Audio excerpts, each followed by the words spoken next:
열매가 없을 때는요, 일어나야 됩니다. 분리돼야 돼요. 어두움과 분리하셔야 됩니다. 찾아내서 분리하셔야 돼요. 그것도 베델로 올라가는 게 답입니다. 왜 열매가 없어서 깨어 일어나는 것이 베델로 올라가는 거냐?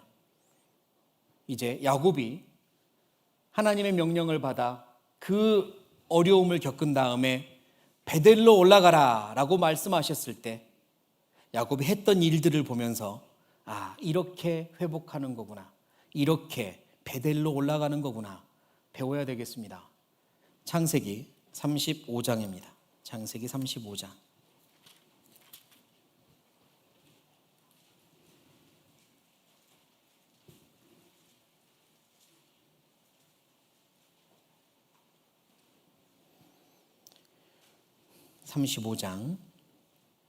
제가 읽죠.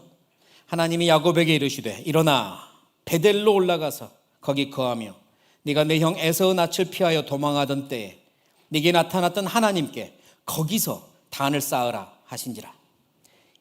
야곱이 이에 자기 집 사람과 자기와 함께한 모든 자에게 이르되 같이 읽겠습니다. 너희 중에 이방 신상을 버리고 자신을 정결케 하고 의복을 바꾸라. 3절 제가 읽죠. 우리가 일어나 베델로 올라가자. 나의 환난 날에 내게 응답하시며 나의 가는 길에서 나와 함께 하신 하나님께 내가 거기서 단을 쌓으려 하노라 하매 4절 같이 있죠. 그들이 자기 손에 있는 모든 이방 신상과 자기 귀에 있는 고리를 야곱에게 주는지라. 야곱이 그것들을 세겜 근처 상수리 나무 아래 묻고 됐습니다. 제가 읽죠. 그들이 발행하였으나 하나님이 그 사면 고울들로 크게 두려워하게 하신 고로 야곱의 아들들을 추격하는 자가 없었더라. 야곱은 지금 큰 위기에 있습니다. 아들들이 피해 보복을 해가지고요, 그 지역에 난리가 났거든요. 이제 그 지역 사람들이 너도 나도 이 야곱의 아들들 복수하자고 또 일어나면 이건 뭐 가족 몰살입니다. 그 장소에서 야곱이 너무 괴로워하고 있을 때 하나님이 명령하신 거죠. 베델로 올라가라. 그리고 야곱도 깨달았습니다. 베델로 다시 돌아가야 된다. 처음 하나님과 동행을 했던 그 장소, 그곳에 가서 다시 하나님께 회개하고 회복해야 된다. 그때 2절 야곱은 자기 모든 사람들에게 명령합니다. 부탁합니다. 명령합니다. 가지고 있는 모든 우상들을 버려라. 베델로 올라가기 위해 해야 될 순서입니다. 가지고 있는 모든 이방 신상을 버려라. 그들은요, 숲곳에 있고 세겜에 있으면서 조금씩 이방 신상들을 모으기 시작한 겁니다. 집에 두기 시작한 거죠. 자신도 모르게 세상에 물들고 죄에 물들고 이방의 우상들을 마음에 품은 겁니다. 그래서 야곱이 말한 거죠. 이것 다 버려라. 그랬더니 그들이 다 모아가지고 왔잖아요. 있었던 겁니다. 있었던 거예요. 내 마음에 왜 기근이 생겨요? 왜 말씀의 기근이 생기고 즐거움의 기근이 생기고 열매의 기근이 생겨요? 내 안에 하나님과 상관없는 우상들이 있기 때문이죠. 하나님 없어도 이게 있으면 나 즐거워, 하나님 없어도 이게 있으면 살만해 라고 생각하게 만드는 것들은 다 우상입니다. 그렇지 않아요? 하나님 없어도 이게 나에게 즐거움을 줘, 하나님이 없어도 이게 나한테 위로를 줘, 하나님이 없어도 이게 나한테 삶의 활력이 돼. 그게 다 우상 아닙니까? 하나님이 없어도 되게 만드는 것들, 그것들이 들어왔던 겁니다. 그걸 다 묻었어요. 그리고 의복은 바꾸었습니다. 베델로 올라갈 때 꼭 해야 될 게 있습니다. 따라하시죠. 묻어버리고 바꾸자. 두 가지예요. 묻어버리고 바꿔야 돼요. 그들은 이방 신상을 묻었습니다. 다시 꺼내지 않겠다는 의지입니다. 그냥 버리는 척해서는 안 돼요. 내 안에 신앙을 방해하는 것들, 내 안에 하나님이 아닌 다른 것을 의지하게 만드는 것들, 그거 가지고 베델로 올라갈 수 없습니다. 가뭄 해결할 수 없어요. 아주 작은 것부터 스스로 생각해 보시기 바랍니다. 나한테 하루에 즐거움을 주고 있는 스마트폰들, 만나면 즐겁지만 만나고 나서 헤어지면 마음이 씁쓸한 많은 모임들, 하면서도 마음이 불편한 습관들, 그게 다 묻어버려야 할 것들입니다. 나의 생각, 나의 계획, 내가 한정지은 나의 한계, 여기까지야 나는. 이것들도 다 묻어버려야 될 우상이라고 볼 수 있어요. 그것 때문에 내가 하나님을 의지하지 못하니까요. 묻어버려야 합니다. 그리고 베델로 가는 거예요. 교회로, 그리고 십자가로. 그렇게 내 마음에, 내 신앙의 기근은 해결하는 겁니다. 묻어버리라고 했습니다. 그래서 4절에 보면 그것들을 세겜 근처 상수리나무 아래 묻어버렸죠. 그 다음 2절에 보면 이방 신상을 버리고 자신을 정결케 하고, 그리고 뭐 하라고 했죠? 의복을 바꾸라 그랬습니다. 바꿔야 됩니다. 묻을 수 없는 건 바꿔야 돼요. 옷을 바꿨습니다. 의복을 바꾸었죠. 의복이란 그의 신분 또는 그의 삶의 모습, 태도입니다. 삶을 바꿔야 됩니다.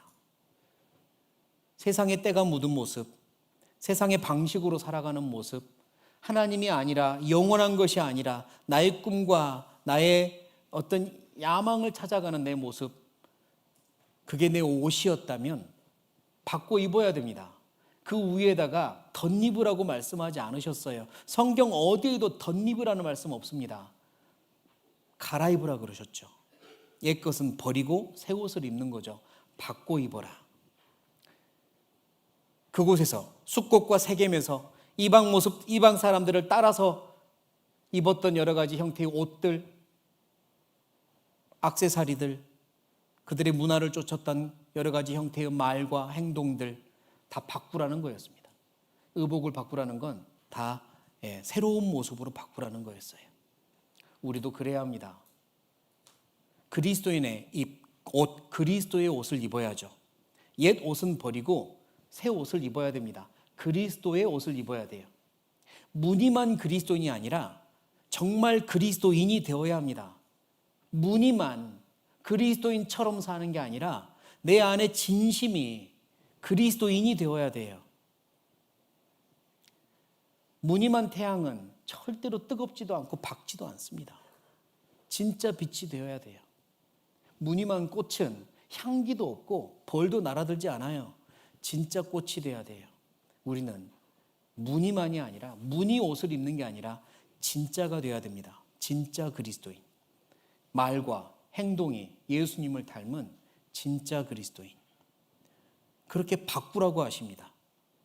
예전 것 그대로 가지고 회복하겠다고 십자가 앞에 무릎 꿇어도 하나님은 그 기도하는 순간 말씀하세요. 이거는 묻어버리고 이거는 바꾸자라고요.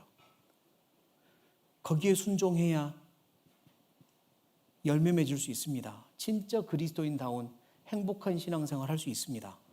제대로 한번 다시 시작할 수 있습니다. 바꾸셔요.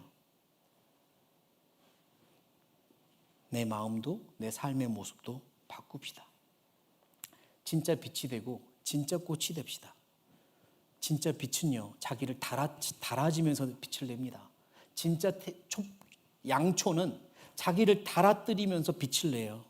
진짜 꽃은 바람에 흩날리며 꽃잎이 떨어지기도 하고 찢기기도 하고 그러면서 향기를 내요. 자기 것을 희생해서 생명을 퍼뜨리고요. 진짜 빛이 되고 진짜 꽃이 되는 겁니다. 무늬만이 아니라 바꾸는 거예요. 그렇게 한 다음에 베델, 즉 십자가와 교회로 가는 겁니다. 십자가 앞에 무릎 꿇는 거예요. 나를 위해 죽어주신 십자가, 나를 위해 죽어주신 예수님, 그 앞에 무릎 꿇는 겁니다. 하나님 저를 도와주세요. 하나님 저를 도와주세요.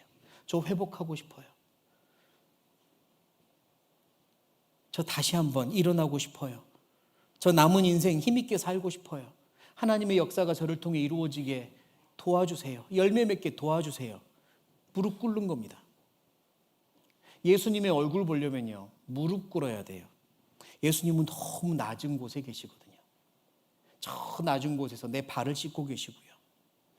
저 낮은 곳에서 나를 위해 탄식하며 기도하고 계시기 때문에 예수님의 얼굴 보려면 무릎 꿇으셔야 됩니다.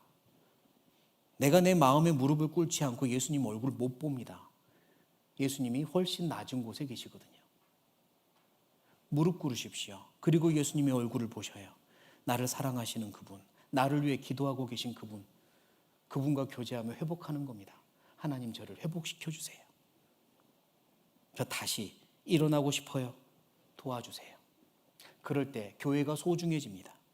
예수님이 머리 되신 교회, 예수님이 역사하시는 교회, 교회가 소중해집니다.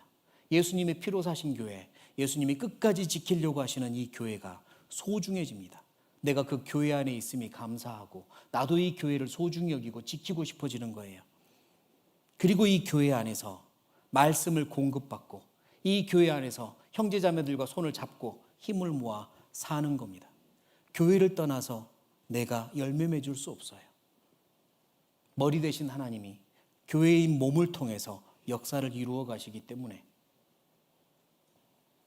예수님 앞에 십자가 앞에 무릎 꿇을 때 교회로 옵니다. 교회가 소중해지고요. 교회 안에서 새로운 변화를 맞이할 수 있어요. 세상 어느 누구도 나를 진심으로 받아주지 않습니다. 목적이 있으니까 세상이 나를 환영하는 거죠. 어디를 가도 나를 환영한다면 목적이 있는 거예요. 그러나 교회는 목적 없습니다. 그냥 있는 그대로 나를 환영하는 곳이 교회예요. 내 모습 이대로 나를 사랑해 주는 것이 교회입니다. 그리고 교회는 나를 받아주고 그대로 두지 않아요. 가만두지 않습니다. 사랑으로 나를 변화시키려고 노력하는 곳이 교회예요.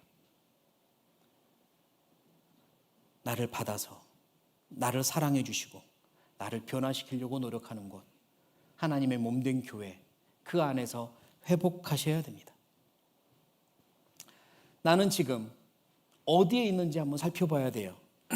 나는 지금 베델에 있나, 아니면 숫곳, 사명을 잊어버리고 안주하고 있는 자리인 숫곳에 있나, 세겜에 있나, 세상에 즐거움이 있는 곳, 세상의 명예와 세상의 인정을 바라는 곳, 세겜에 있나, 나는 지금 어디에 있나, 그리고 나는 왜 베델로 내 발걸음을 옮기지 못하나, 무엇이 나를 그렇게 붙잡고 있나. 마음은 있어도 옮기지 못한다면 무언가 미련이 남았기 때문일 겁니다. 숫곳과 세겜에 미련이 남아서 그래요. 옮기지 못하는 이유가 있을 겁니다. 그걸 제거하지 못하면, 그걸 묻어버리거나 그걸 바꾸지 못하면 마음은 옮겨지지 않습니다. 베델로. 몸은 무늬만 그리스도인의 옷을 입은 것처럼 옮길 수 있지만 마음이 옮겨지지 않아요. 미련 버리십시오.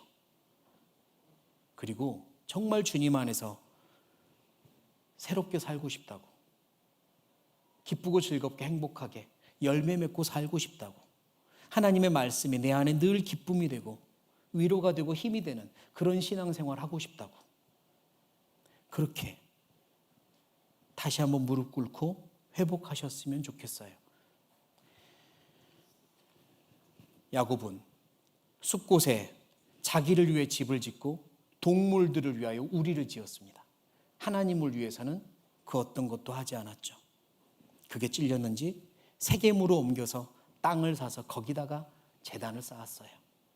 나름대로 합리적인 순종을 한 거죠. 그러나 하나님은 아무것도 받지 않으셨습니다. 나는 지금 어디서 제사를 드리고 있나?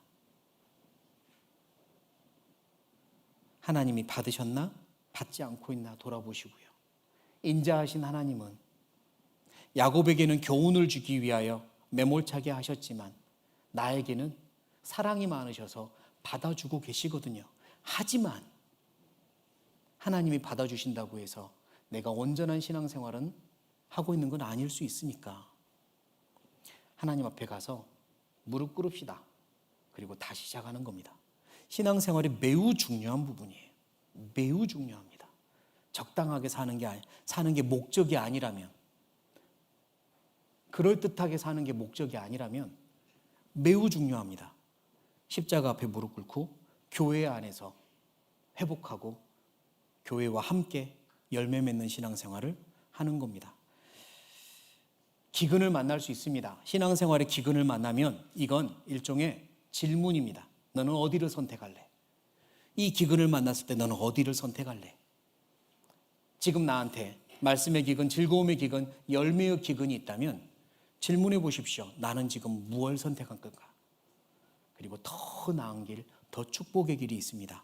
그 길을 꼭 선택하시기 바랍니다.